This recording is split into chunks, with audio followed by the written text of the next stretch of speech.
Have you ever been in a fight where it feels like you're dealing with a toddler trapped in an adult's body? One minute they're calm, the next they're throwing a tantrum, and you're left wondering, what just happened? Look, it's not just you, it's psychology.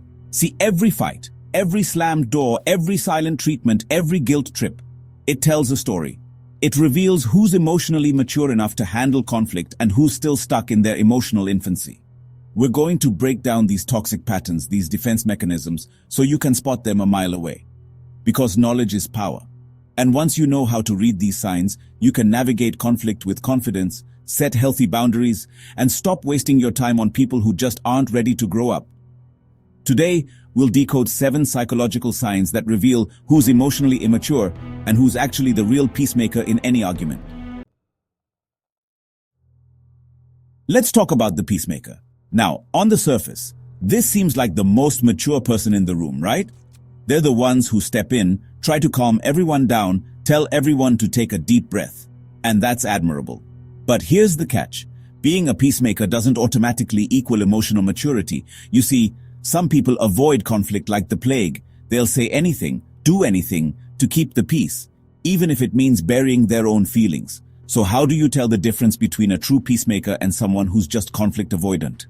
Look at their motives. Are they genuinely trying to understand both sides, to find a solution? Or are they just trying to sweep everything under the rug and pretend everything's okay? They validate feelings, they encourage open communication, and they don't shy away from difficult conversations. Remember that time when Tom tried to stop the fight between us? He played the role of a peacemaker, stepping in when things were getting out of hand. Now let's talk about the blame shifters, the finger pointers, the ones who are never ever in the wrong. You know the type. They're masters of deflection, always ready with a, well, you started it, or it's your fault I did this. These folks are allergic to personal responsibility. And you know what's driving this behavior? Fear. Deep down, they're terrified of being seen as flawed, as failures. So they project their own insecurities onto others. Emotionally immature people will fight to be right, not to solve anything. Ever been in a fight with someone who just shuts down? They go silent, they walk away, they disappear into thin air. No explanation, no resolution, just radio silence. Now let me be clear. Taking a break to cool down, to process your emotions, that's healthy. But walking away mid-argument without a word, without any attempt at closure, that's just emotional immaturity disguised as self-care. The truth is, these folks haven't learned how to handle difficult emotions in a healthy way. So they shut down, they withdraw, they avoid any and all confrontation. Real maturity is about communicating your boundaries. It's about saying, hey, I need a minute to process this. Can we talk about this later when I've had some time to cool down? Chapter 4. The overreactor. This one's a doozy. The overreactor. They take a minor disagreement and turn it into a 5-alarm emotional firestorm. We're talking yelling, crying, door slamming, the whole 9 yards. They lack the emotional regulation skills to process their feelings in a healthy way, so they explode. And trust me, their explosions are rarely proportionate to the situation at hand.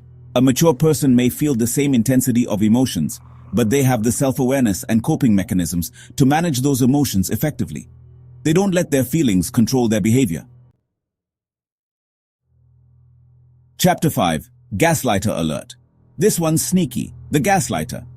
They specialize in distorting reality, making you question your own sanity. They twist your words, deny your experiences, and rewrite history to fit their own narrative.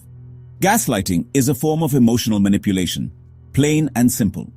It's a way for them to maintain control, to avoid taking responsibility for their actions, and to protect their fragile ego. Emotionally mature people own their mistakes.